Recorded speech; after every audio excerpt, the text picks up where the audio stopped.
আজকে যারা প্রতিবাদ করছে সেই প্রতিবাদের ভাষাটাও তো আমার কাছ থেকেই শেখা এদের। আজকে যারা প্রতিবাদ করছে সেই প্রতিবাদের ভাষাটাও তো আমার কাছ থেকেই শেখা এদের।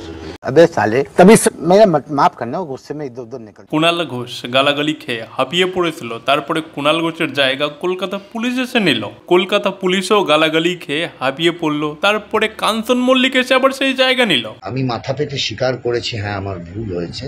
কাঞ্চন মল্লিক বেচারা সেও গালি খেয়ে হাঁপিয়ে পড়ে স্যারেন্ডার করেই দিল। তারপরে নিজে থেকে গালি খেতে এগিয়ে এলো নচিকেতুল হক।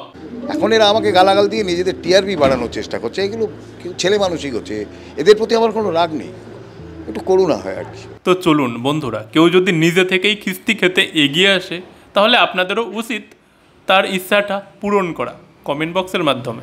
समझ रहे हो आप समझ रहे हो। তবে কমেন্ট বক্সে নচিকেতাকে আশীর্বাদ দেওয়ার আগে আমি কয়েকটা কথা আপনাদেরকে বলে দিচ্ছি। দেখুন, নচিকেতা গতকালকে অনেকগুলো কথা বলেছে, তো আপনারা সেই কথাগুলো এক এক করে শুনুন আর আপনারা আশীর্বাদ দিতে থাকুন। চলো ভাই দেখো अब मैं क्या करता हूँ। আমাকে কেন হাঁটতে হবে? এই বয়সে আমাকে নিজেকে প্রমাণ করার জন্য রাস্তায় হাঁটতে হবে? যে আরজিকার ঘটনার কারণে সারা দেশের বিভিন্ন প্রান্ত থেকে জনগণ রাস্তায় নামছে, সেখানে ইনি বাংলার মানুষ হয়ে রাস্তায় নেমে পরিচয় দেবে কেন? ইনি তো সেটা ঠিক করে বুঝে উঠতে পারছে না। আমাকে কেন হাঁটতে হবে? এই বয়সে আমাকে নিজেকে প্রমাণ করার জন্য রাস্তায় হাঁটতে হবে? এটা আমি ঠিক বুঝতে পারছি না।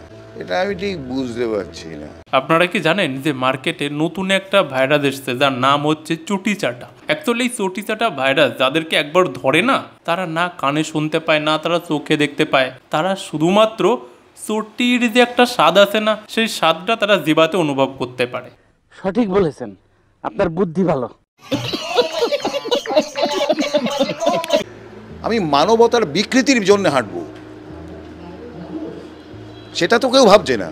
ও আচ্ছা, এর মানে আরজিকার ঘটনাটা মানবতার বিকৃতি নয় নাকি? নাকি আসলে শরীরের ওই চটি ভাইরাসটা পুরো দিমাগ পর্যন্ত পৌঁছে গেছে? नहीं, मुझे मजाक नहीं उड़वाना अपनी चीज का, मैं नहीं बताऊंगा। আর এই যে নচিকেতা জানেন তো, গত পরশুদিন না গতকালকে যে সমস্ত কথাবার্তাগুলো বলেছে, জাস্ট একবার শুনুন ইনি কি বলছে। কাদের ওপর রাখবো? এরা তো সব বাচ্চা ছেলে মানুষ। এবারে আমার লড়াইয়ের সময়টা ওর বাবা দেখেছে, আমার লড়াইয়ের সময়টা ওর কাকা দেখেছে।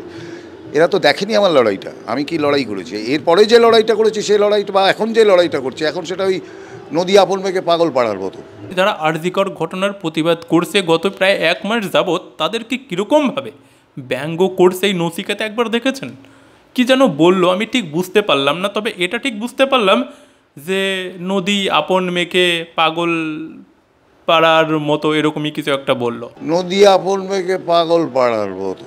আর শুধু এই নয়, জানেন তো যে নচিকেতা আবার কি বলছে, যারা এখন বর্তমানে আরজিকর ঘটনা নিয়ে আন্দোলন করছে না, সেই আন্দোলনের ভাষাটা নাকিও এই নচিকেতার থেকেই শেখা ওদের। কিছু লোক নদীর মতো দৌড়াচ্ছে, স্তব্ধ চাপার তরু, সে তো আর হালবাল করে দৌড়ে বেড়ায় না, সে একটা জায়গায় দাঁড়িয়েই প্রতিবাদ করে। তো আমি সেটাই করছি। আজকে যারা প্রতিবাদ করছে সেই প্রতিবাদের ভাষাটাও তো আমার কাছ থেকেই শেখা এদের। রাস্তায় নামার ভাষাটা তো আমার কাছ থেকেই শেখা।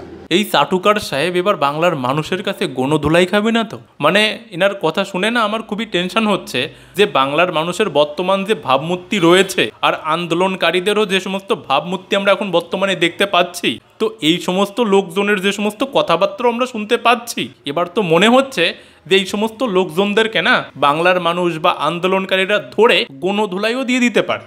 কিছু লোক নদীর মতো দৌড়াচ্ছে, স্তব্ধ চাপার তরু, সে তো আর হালবাল করে দৌড়ে বেড়ায় না। জানেন তো, কোনো মাতাল যখন মাল খায় না বা যখন কোনো গাঁজাখোর যখন গাঁজা সেবন করে না, তখন কি হয় জানেন তো, তারা নিজেদেরকে মানে একজন ভিখারিও যদি এই সমস্ত জিনিস খায় না, তাহলে তারা নিজেদেরকে বিশাল বড় কোনো সাম্রাজ্যের রাজা মনে করে। তো এই নচিকেতা এখন মনে হচ্ছে সেটাই মনে করছে নিজেকে। আজকে যারা প্রতিবাদ করছে সেই প্রতিবাদের ভাষাটাও তো আমার কাছ থেকেই শেখা এদের। अरे कौन भौंक रहा है ये बदतमीज। সেখানে তো আমার কিছু করার নেই। কেউ আমাকে এতগুলো লোক আমায় ভালোবাসে। হ্যাঁ, এতগুলো লোক কেন, পশ্চিমবঙ্গের 70% লোকই আমাকে পছন্দ করে, আমায় ভালোবাসে। এনাকে নাকি বাংলার 70% লোকে ভালোবাসে বা পছন্দ করে। পশ্চিমবঙ্গের 70% লোকই আমাকে পছন্দ করে, আমায় ভালোবাসে। আরে 70% তো ছেড়ে দাও, 17% লোকে তোমাকে চেনে। 17% লোকে তোমাকে চেনে, 17%ও ছেড়ে দাও, মাত্র 7% লোকে আজকের দিনে দাঁড়িয়ে তোমাকে ভ্যালু পর্যন্ত দেয়, তোমাকে পোষে পর্যন্ত। পশ্চিমবঙ্গের 70% লোকই আমাকে পছন্দ করে, আমায় ভালোবাসে। এনার আর একটা কথা শুনে না, বিশ্বাস করুন আমি আমার হাসি না আমি আটকাতে পারিনি। ইনি কি বলছে জানেন, ওই যে আরজিকার ঘটনার যে ঘটনাটা ঘটেছে, ওই আর কি যারা অভিযুক্ত তারা যদি এই নচিকেতার গান শুনতো না তাহলে তারা এই রকমের দুর্ঘটনা নাকি ঘটাতো না। একটা লোক, বিকারগ্রস্ত একটা লোক, সেই লোকটা নিশ্চয়ই আমার গান শোনেনি। যদি আমার গান শুনতো তাহলে এই লোকটা কাজটা করতো না। যে অ্যারেস্ট হয়েছে এই লোকটা, যাকে বলা হচ্ছে আর কি, সেই লোকটা নিশ্চয়ই আমার গান শোনেনি। যদি শুনতো তাহলে এই কাজটা করতো না সে। এবার না আমার একটা খুবই সন্দেহ হচ্ছে, এই যে নচিকেতা এই সমস্ত কথাবার্তাগুলো বলছে না, এই সমস্ত কথাবার্তাগুলো বলার আগে নচিকেতা কি মদন মিত্রের সঙ্গে দেখা সাক্ষাৎ করতে গিয়েছিল নাকি? না মানে কথাবার্তার ভাবসাবে তো সেরকমটাই মনে হচ্ছে। একটা লোক, বিকারগ্রস্ত একটা লোক, সেই লোকটা নিশ্চয়ই আমার গান শোনেনি। যদি আমার গান শুনতো তাহলে এই লোকটা কাজটা করতো না। যে অ্যারেস্ট হয়েছে এই লোকটা, যাকে বলা হচ্ছে আর কি, সেই লোকটা নিশ্চয়ই আমার গান শোনেনি। যদি শুনতো তাহলে এই কাজটা করতো না সে। আরে নচিকেতুল দাদু, সবার আগে না নিজের মাথার চিকিৎসাটা একটুখানি করাও, কারণ এতদিন যা ছিল কিন্তু এইবারে মানে গতকালকের এই কথাবার্তাগুলো শুনে অনেকটা রচনা ব্যানার্জির ব্রেন আর তোমার ব্রেন প্রায় একই রকমের মনে হচ্ছে। এটা কেন হবে? শিক্ষিত এবং কি বলবো, সম্পন্ন লোকেদের, যাদের বোধ আছে, তাদের ট্রোল করাটাই একটা কি বলবো, একটা ট্রেন্ড হয়ে দাঁড়িয়েছে আর কি। আসলে এরা শিক্ষিত সমাজকে ঢুকতেই দিতে চাইছে না, এরা একটা অ্যানার্কি তৈরি করতে চাইছে। এমনি তো আর আমি তোমাকে বললাম না যে মাথার চিকিৎসাটা করিয়েই নাও। কি বললো আপনারা শুনলেন? বলছে যে আমরা নাকি শিক্ষিত লোকজনদেরকে ভিতরে ঢুকতেই দিতে চাই না, আর তাদেরকে নিয়ে নাকি ভিডিও বানানো মানে শিক্ষিত লোকজনদেরকে ট্রোল করা নাকি আমাদের একটা অন্যরকম ব্যাপারে পরিণত হয়েছে।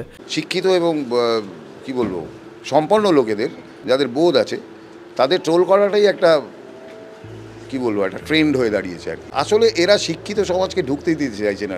তো কি নচিকেতুল দাদু, তোমাদের ওই পার্থ চ্যাটার্জি প্রাক্তন শিক্ষামন্ত্রী, পিএইচডি করা একজন শিক্ষামন্ত্রী হয়েছিল, তো সে কি সতী সাবিত্রী? এরকমের কতগুলো উদাহরণ আমরা দিতে পারি জানো। আমরা শিক্ষিত লোকেদেরকে ভিতরে ঢুকতে দিতে চাই না, তোমরা শিক্ষিত লোক হয়ে ভিতরে ঢুকে তোমরা সব থেকে বেশি বড় বড় চুরির কাজবাজ করেছো। আমরা সবাই চোর। चोर हो जात ভালো। তো আজকের মতো ভিডিওটা এখানেই শেষ করলাম। আর যারা গত ভিডিওটা দেখেননি পাশে দিলাম, যদি সময় থাকে তাহলে সবাই দেখে নেবেন। তো সবাই ভালো থাকবেন, বাই।